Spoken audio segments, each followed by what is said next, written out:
thank you, probably more than once, for all the, stand between the lines, for all the volunteers that we have about 130 people that have been out here, some of them as long as a week, setting the course up and getting everything going. And I have to say thank you to all those volunteers. You've done a great job.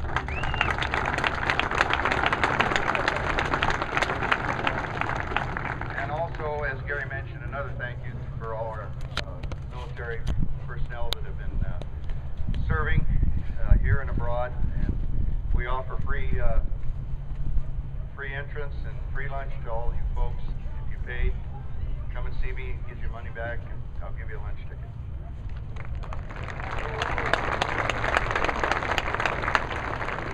Okay, Speed Week is organized by the BNI, Bonneville Nationals Incorporated. I'm the BNI chairman. My name is Roy Creel. The vice chair and the SCTA president is Don Ferguson III. Secretary is Russ Ayers. The treasurer is Steve Toller. And the other members at large are Mike Waters, Bill Lattin, and Mike Cook. Once the event is organized and ready to go, we turn it over to the SCTA to run the event. Okay, the race director is the president of the SCTA. That's Don Ferguson III. The vice race director is the SCTA vice president, Russ Ayers. The SCTA secretary is Pat Riley, paying the bills. SCTA sergeant at arms, Phil Lattin, keeping everybody under control. And I'm sorry, I reversed that.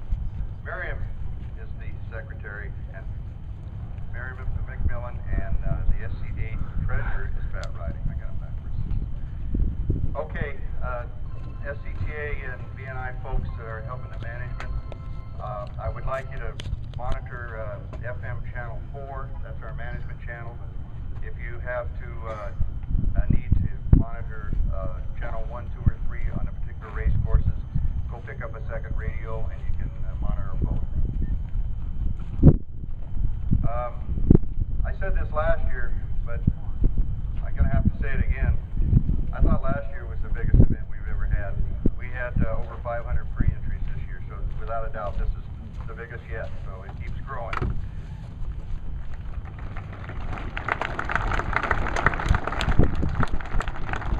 We need a little help with course stewards. If there's some folks available that want to work as course stewards, please see me after this meeting and I'll get your name and number. They're 6-hour shifts, and you work out on a track and you're the eyes and ears for the control tower. So I'll be downstairs right after the meeting to sign you up. Glenn up here? Glenn Carpenter? There's no representative from the BLM right now? Okay. Well, we operate here under permit from the BLM, who has the responsibility of taking care of this ground. And the representative will probably be here. So in the meantime, also helping take care of this ground is the Save the Salt organization. And here to represent Save the Salt is Larry Gold.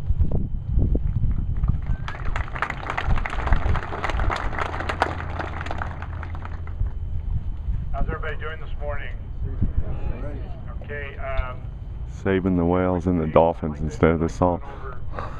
They don't get a lot of recognition, so I'd like to run over the board of the Save the Salt real quick. Myself as chairman, secretary is Mike Waters, treasurer Russ Ayers, BNI rep is Roy Creel, the USFRA, the SCTA rep is Don Ferguson III, Utah Salt Flat Racing Association rep Jim Bergdahl, the Butt Meat rep Dennis Manning, and the special events is meat events is Mike Cook. We have enlarged people that actually help us in chasing down and their expertise. Engineer Gary Allen, Dr. Bonner Dent, who actually races out here. Everybody probably knows him. Dwayne McKinney and Rick Vesco also. These people spend a lot of time. We all spend a lot of time trying to do this really quick. I want to let everybody know. The equipment has been pumping. They've been pumping, on their own, Nobody's forced them to, but we are seeing a decrease in salt, okay? So the Save the Salt Board has gone out and got legal counsel to help us out when they're doing what they call a mining plan.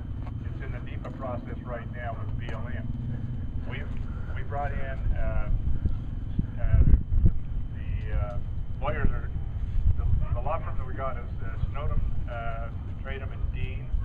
They're out of Washington D.C.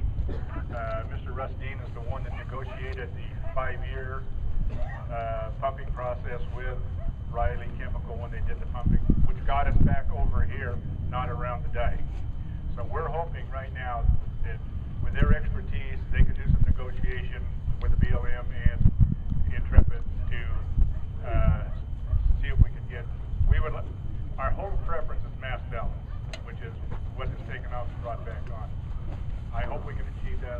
We can't guarantee that, but we're working on it very hard. So your donations still are very appreciated. Lawyers' fees are not cheap, everybody knows, but we definitely need the representation. So we appreciate everybody's support and help. And really quick, also, I carry another hat. I'm the president of Bonneville 200 Mile Per Hour Club. For all you Bonneville 200 Mile Per Hour Club members, the banquet's on Wednesday night. Allison has her booth open, and also right at the end of the pit road there. We do have a meeting, a Monday night 2 club members meeting right after 10 at the Save the Salt 10. We'd like everybody that can to participate in that meeting. Anyway, again, guys, thanks again for all your support and all your help. We're working at this as hard as we can. We're hoping that the government sees it in the same eyes as we do. So, again, thanks loads. Appreciate it.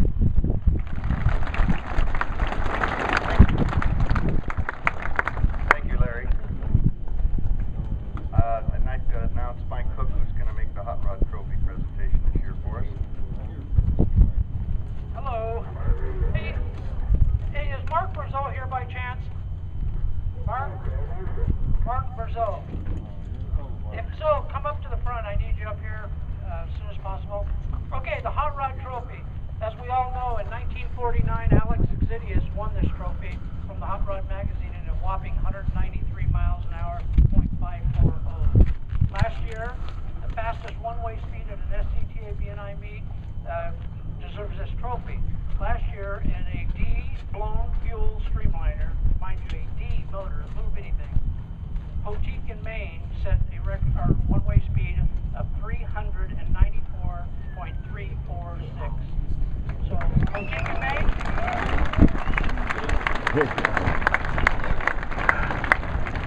Okay. Dang. Freiberg, him and I kind of put this trophy together. Cliff Wheeler did it, but we just kind of got it.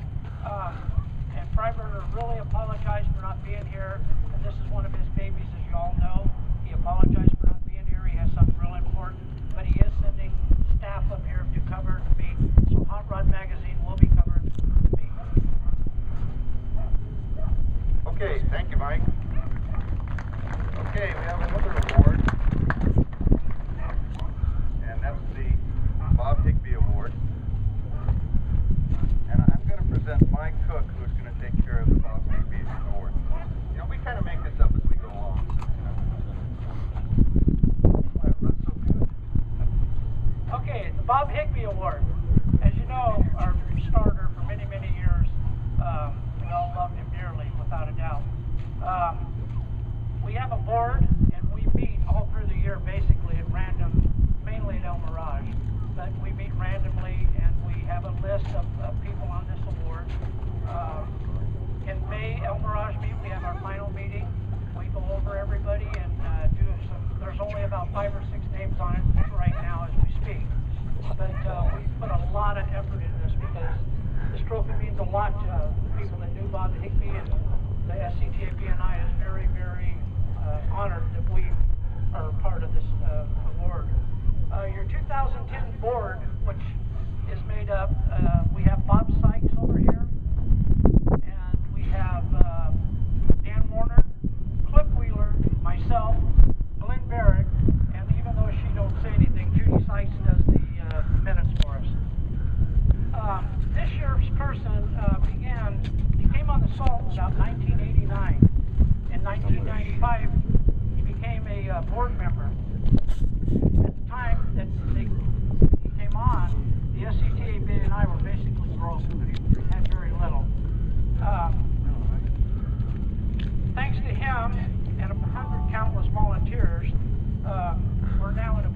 where we can have the nice stuff that makes everything run so smooth here, like the new trailers and the property of El Mirage to keep all of our equipment nice, all of our safety equipment to distract people from cars and stuff.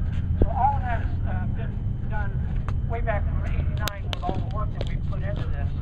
Probably one of his biggest accomplishments was getting the SCTA BNI in the non-profit status. And he really takes a lot of honor in that. Another one is the Monster Energy people here that have been sponsoring us, and I know all of you guys give them a round of applause.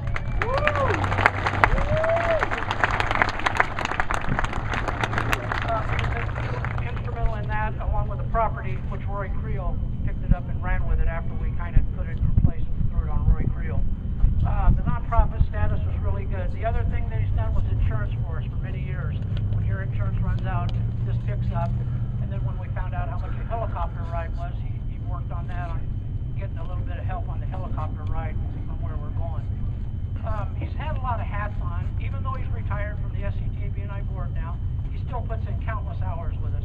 Takes care of all of our vending over here, and whatever else we basically ask him. He's semi-retired, as we all know. And let's not forget the little purple Roadster that he's been working with Mike Waters on for many years. The 369 Roadster, which has held many records. So this year's recipient to the Bob Higbee Award, due to a little illness right now, but he'll be back. We're going to give it to Dana Wilson. And except for Dana, Mike Waters supports him. This is a medallion that he gets on his trophy case and his plaque.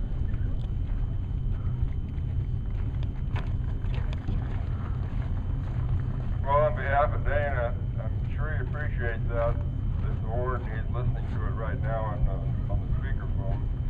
And Dana and I have been friends for over 50 years, and partners for close to 20. He's going through a little medical battle right now, and that's why he's not here, but God willing, he'll be back with us next year. So on behalf of Dana, I want to say thank you very much for the award.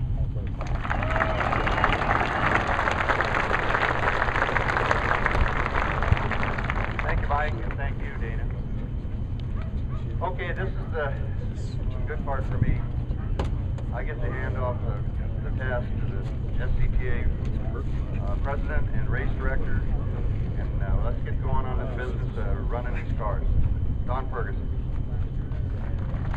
Thank you, everybody. It's a pleasure to see all your smiling faces out here again. As Roy said, this is our biggest meet we've had so far, over 500 pre-entries. I'd like to thank the BNI for setting this all up for us.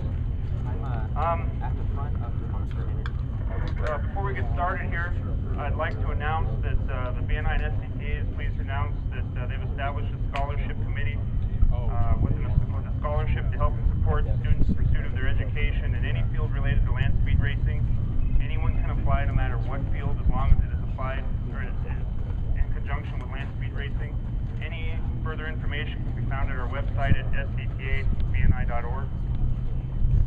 All right, I'm going to make this short and sweet. We've got a lot of cars. Everybody's antsy. We'd like to get you out on the course. Some of the general rules to answer some of the questions everybody's usually asking. There are instruction maps available to all the competitors. They will be at registration. There's also some down here. Pick it up if you haven't gotten already. There's a couple people handing them out. They're yellow. And there's a few people handing them out. So if you haven't had one already, please pick one up before you leave the driver's meeting. I encourage you to look these over. The map shows the courses and the timed areas. We have 3 courses this year. We have a long course, a combination course, and a short course. There is no pre-stage, just get in line. The end of the road gate opens at 6 a.m. upon arrival of a race official, and record runs will leave impound 7 a.m. sharp. All record runs this year will be run on the same course that you qualified on. And all record runs will also be in the same direction. We will quit running at 7 p.m. sharp. The countdown will be announced on the CB radio. You may leave your race vehicle in line overnight. The pits close at 8 p.m. please cooperate with us on this and leave. No one may stay on the salt overnight. Please remember to keep the speed limit when you leave the salt at 45 miles an hour on the blacktop. The local law enforcement has been patrolling this area pretty heavily in the last few days, so they are going to be writing some tickets. Let's see here. All vehicles except streamliners must qualify for the long course by running over 175 miles per hour on the short course through the first 2 1/4 mile trap. Moving on to the courses. On all courses, you start getting timed at the first mile. If you're on one of the 2 short courses, the finish line is a 3-mile marker. If you have a short course car, please don't power past the 3-mile marker. The long course, on either the designated long course or the combination course ends at the 5-mile mark. Please do not power past the 5-mile mark. On both long courses, it's graded to the 8. They're graded to the 7, and there's a rough road that continues to the 8. It'd be a lot better if you guys didn't go all the way down there. It does get a little soft, and so please use your brakes and your parachute. There will be off ramps graded every 1/4 mile past the finish line if needed. So, you know, every 1/4 mile there will be an orange trash bag. Behind those orange trash bags will be a graded off ramp. We're still trying the 300-mile-an-hour line that will be on the long course, designated long course closest to the pits for any vehicles that have previously exceeded 300 miles an hour in the class they were entered. This line is by invitation only, and it starts tomorrow. And if anyone feels that they qualify for this, please see me afterwards, and I'll give you an application. The timing towers are located on the long and combo course at the 3-mile mark and the 2-mile mark on the short course. Normal turnout on any of the courses is away from the timing towers. Please see the yellow map for the instructions. The maps are a little bit different between the combo course and the short course, where it shows a shared return road, and the road doesn't combine. It's partial shared, but it splits off, and you actually have 2 return roads, and then it combines close to the beginning of the short course. If you have any type of emergency or suspect you may have spilled parts on the course, turn toward the timing tower. This is a signal to roll emergency equipment and stop other vehicles from running on the course. If your engine is running poorly, please pull off and leave the course clear it for the next people behind you. Drivers, please suit up and be ready 3 cars back, so that way we can get you off the line as fast as possible and nobody's in these things for too long. If you qualify for a record, you have 1 hour to get to impound and check in. Impound is adjacent to the inspection area. Once you're in impound, you have 4 hours to do your approved work on your vehicle. And 4 hours starts when you check into impound. As previously mentioned, the salt will open at 6 a.m. starting tomorrow, and we will lead you on to make record runs at 7 a.m. And once again, you'll have to make your record run on the same course you qualified on. If you're running in gas class, we will have event gas for you that you must use, and please arrive at the fuel truck with an empty fuel tank so they can seal your tank there. The fuel truck is open daily at 6:30 a.m. Some of the safety reminders: you must have a driver or rider in all running vehicles. No unlicensed drivers on or in vehicles in the pits unless they have a driver's license. Speed limits: the return roads are 55 miles an hour. In front of the pit area is 25 miles an hour. We have lots of traffic, and in the pits, please keep it 5 miles an hour. The communications will be on CB channel 1 is where we'll be starting, and if we have any problems on channel 1, we'll be going to 2 or channel 10. So if you don't hear anything for a while, please check one of the other, either channel 2 or channel 10 for times. Our AM radio station is AM 1610, and they will be announcing times on that. Rookie drivers orientation meeting will take place directly after this meeting, right behind us at the yellow van. And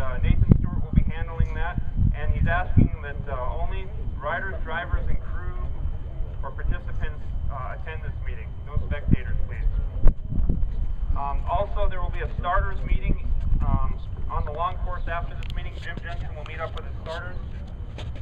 Competitors and push truck drivers, I really encourage you to drive down the course that you guys will be running to view it. Not only view the course, but view where the turnout roads are and where you guys need to be. Started at 9 o'clock. It started at 9 o'clock. When you guys, if you're riding with somebody else after this meeting, please don't leave your vehicles around the starting line. Anyone driving down the course, I'm going to give you guys, right now it's 9:30, I'm going to give you guys till 10 o'clock to view the course, go down, check it out, get off the course. I'd like to try running within a half an hour so we can get this thing underway. Salt is very hard and smooth, shows good signs for handling at high speed. It's some of the best conditions we've had in the last few years. Due to the large crowd, rather than take individual questions, I'll be around afterwards to take private questions or concerns. I also urge you to ask questions to any of the BNI board who are wearing their blue shirts or any of the race officials in the orange hats. As again, I can't stress this enough. After this meeting, it's very important. Please don't leave any parked vehicles adjacent to the courses or on any of the starting line areas. Please move them off if you guys are going to go with somebody else down the course before you leave. So that way we can start getting set up.